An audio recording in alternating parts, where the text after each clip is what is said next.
Welcome back, everybody. This is Eric here with Iraq Veteran 8888. All right, I want to pose a really interesting question. There's a lot of people that seem to not really like bullpups. So I want this video to sort of be a vehicle in which we discuss not only why bullpups might be an attractive option for some people, but with this brace situation that's going on right now, stick with me. I promise this information is completely evergreen, but they want to play the whole brace thing as like, oh, a short AR is somehow more deadly or more concealable or something like that. They try to plant all of these odd, arbitrary definitions into your brain as to why a brace pistol should somehow be illegal. I'm going to discuss why that idea is completely absurd, and we're going to discuss some of the pros and cons of both setups. We'll get into it here. Before we get started, I would like to thank our friends at CMMG. All right, now you guys, if any of y'all have ever been to my range day, you know they always bring the thunder. They are an awesome AR manufacturer out of Missouri, made right here in the United States of America, and they are ardent 2A supporters, really, really good folks, and a big thanks to them for supporting our efforts here on the channel. They are big supporters of the Second Amendment community, and they back up everything that they say. If you do want to, do business with CMMG, you can use the code IV8888 to receive 10% off of your order, which is awesome. So check them out, CMMG, and CMMG has really awesome gun here that we're going to just go ahead and discuss right now. I do have my Mark 47 out. Now, this is a machine gun.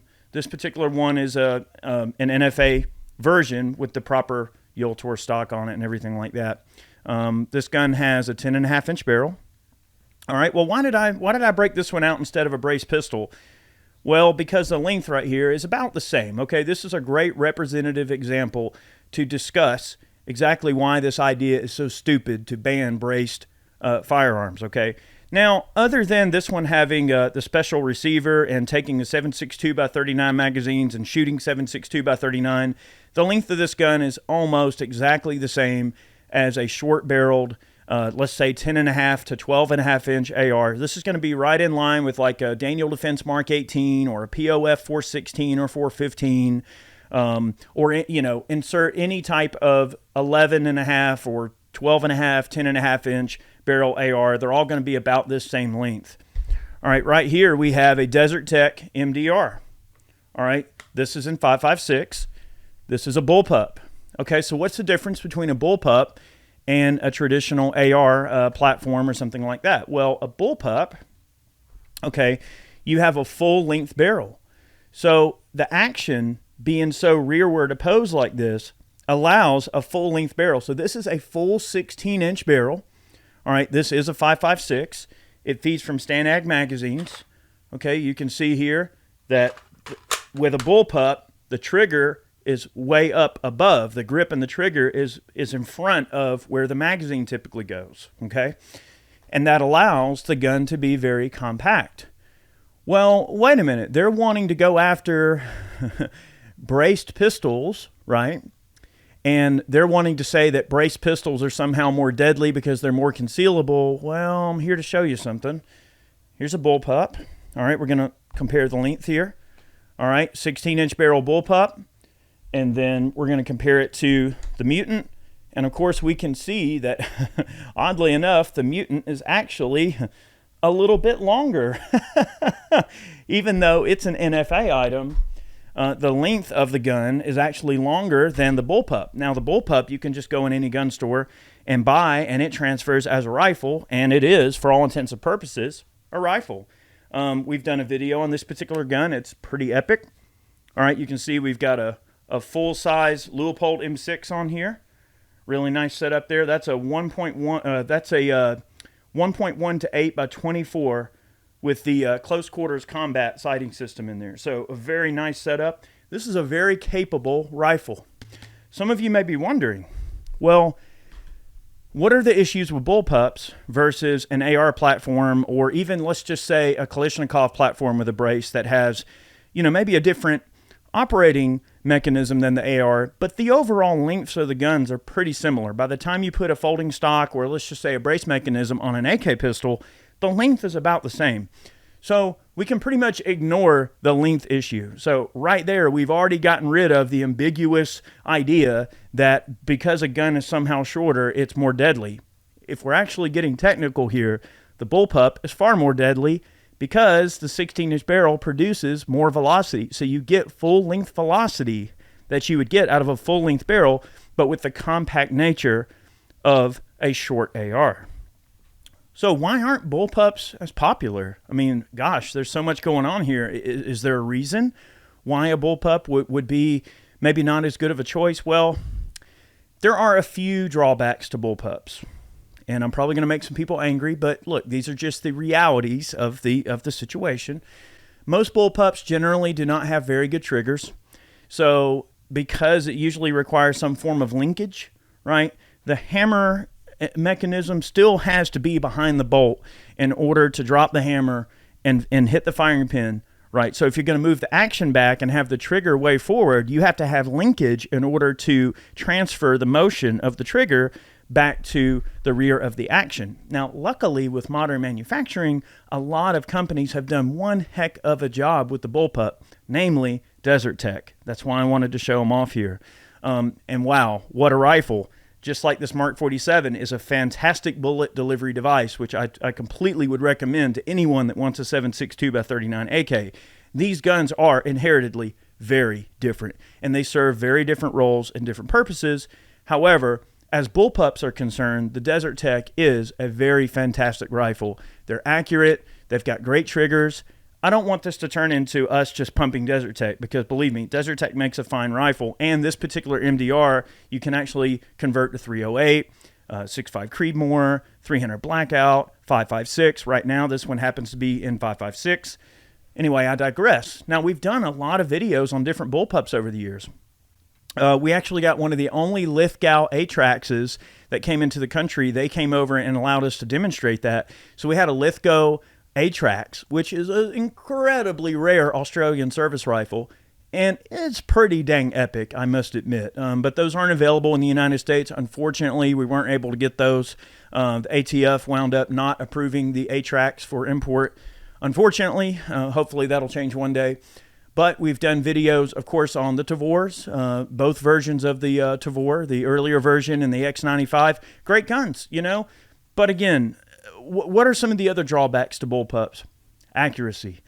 You know, they've never really been known for like astounding feats of accuracy, and I think that's mostly attributed to the trigger, right? If you don't have a good trigger, you're going to lose a little bit of accuracy just from the inherent nature of a shooter not being able to get as good of a shot off because the trigger's not good. I mean, let's just face it, a better trigger makes you a better shooter, right? You could take someone with one given skill level and give them a gun with a better trigger in it, and whatever shooting level they're at, they're going to shoot better with a trigger that's better. I mean, that's just the bottom line. A lighter trigger, a more crisp trigger, a lighter pull, you know, just to put it in layman's terms, a good trigger that is easy to shoot compared to a much heavier trigger. The Tavor is not a bad gun. I don't mind it, but the accuracy doesn't really deliver the goods in my opinion. I actually got rid of my X95 because I couldn't get better than 4 minutes out of it with 69 grain match ammo. With ball ammo, it was slightly worse than that. And that level of accuracy just wasn't good enough for me.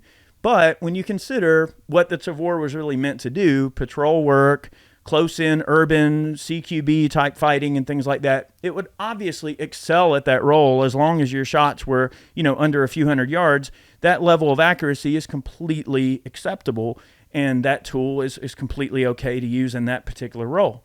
I wanted a bullpup that was a little bit more accurate, and that's why I reached out to Desert Tech because, you know, they make a fine gun.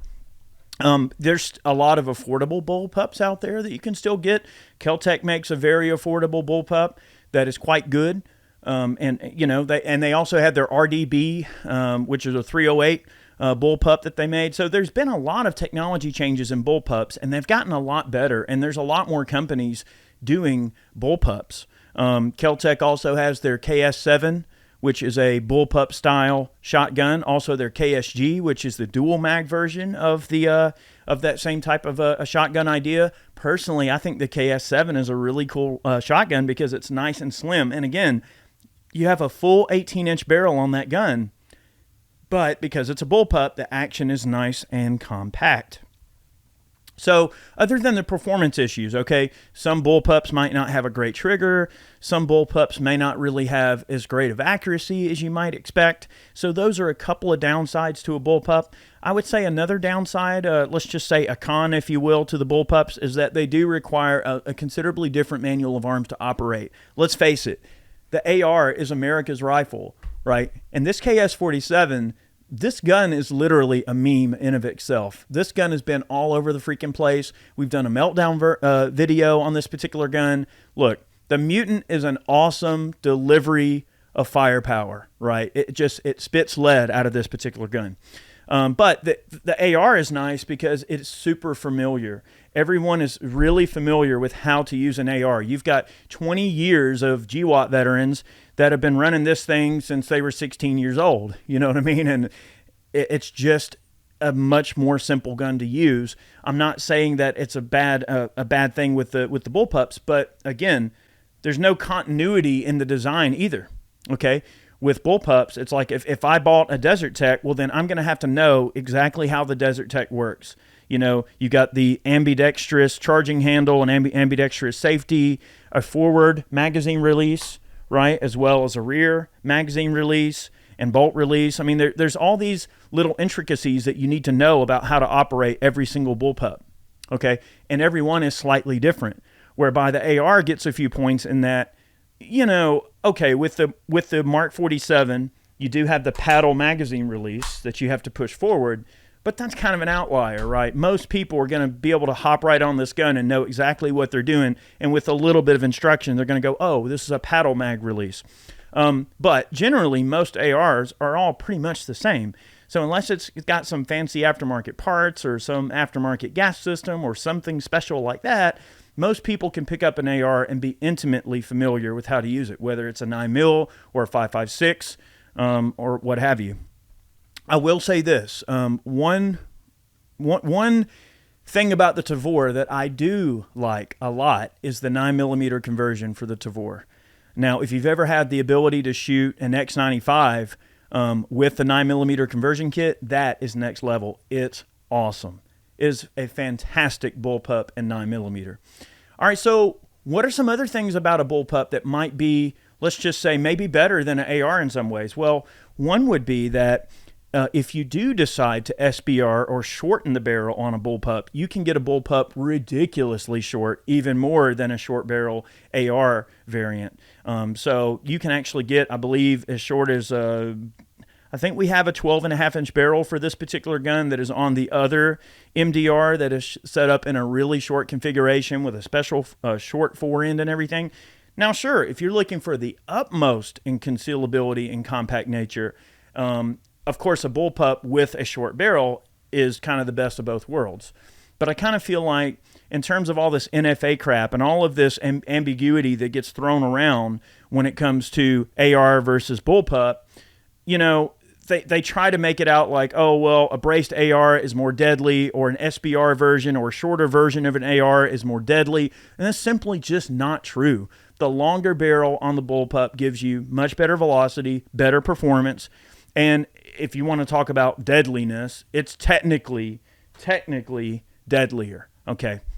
But, you know, of course, they always want to try to play on people's emotions. The thing is, there's not a bunch of bullpups floating around out there like there is the AR. The AR is much more common. So it's the low-hanging fruit for them to go after, to throw a net out with the most potential to drag in the largest group of people. Like it makes sense for them to go after braces because it affects more people. At least in their minds, they figure, well, we can throw a larger net and drag more people over this. But I think really they shot themselves in the foot over this because this brace situation, you know, the braces are in common use. We're talking upwards of 40 million people own braced firearms. So it just goes to show how dumb it is. I mean, if you're finding this video some years from now, the information is still valid, right? Because this is a machine gun. This is an SBR, essentially, with a proper stock. This doesn't have a brace on it. This is a factory machine gun. Okay, so the length is still the same exact argument. Whether there's a brace on here or whether there's a stock is irrelevant. The length is what people seem to have some type of an issue with, or the cosmetic features. But hopefully this video points some of y'all in the right direction. Bullpups kind of make it a moot point, and I guess that's overall what I'm trying to articulate to you. Bullpups are cool. They do require a little bit different manual of arms. Yeah, some of them have bad triggers. Some of them may not be the most accurate in the world, but they are an interesting niche that you can get into, and then just depending on what you're trying to accomplish. If you're looking for a short, compact rifle, but you don't want to mess with the whole minutia of NFA versus not NFA and an AR, well, then maybe a bullpup is the way to go. But just bear in mind that there's a lot of decent bullpups out there, but you know, they're not all that great. Some of them are good, some of them aren't. Like I remember in the early days when the old Bushmaster bullpups were out there, and they had 20-inch barrels, and I think those were called the M17, if I'm not mistaken. I used to have one, and I got rid of it like a fool, but it had the worst trigger. I'm talking a terrible trigger. It was abysmal.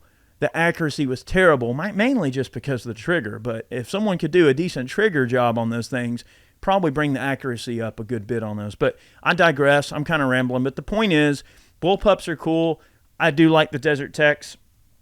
They are expensive, but it is probably one of the best bullpups on the market right now in terms of ones that are the most well-researched, the most well-built, the most accurate, the best trigger. This is not necessarily like, me throwing my hat in that pile per se, but I'm just saying based on my experience with all the bullpups that I've fired, of course, the Steyr AUG is great too. Steyr makes a fine bullpup, and of course, they are the innovators. They are the people that gave us that crazy space-age gun even way back in the day. So, look, a Steyr AUG is great. I love them. The Desert Tech is great. The X95 and 9mm is great. If you can find an M17, an old Bushmaster, they're actually pretty good guns. They're real reliable. They take Stanag mags. Look, the Kel-Tecs are great. Just understand that bullpups have their little quirks, but a lot of people don't realize that a bullpup is just a dang rifle with a 16-inch barrel. But the whole idea of a gun being short or not is a completely moot point when you consider the bullpup paradigm. So thanks so much for watching. I hope you all have a great day. Remember, if you do want to go over to CMMG's website and pick something up, use the code IV8888 and you can receive yourself 10% off your order. And that lets them know that I sent you and everything. And a big thanks to them for supporting today's video and for making the Mark 47. I mean, come on, baby.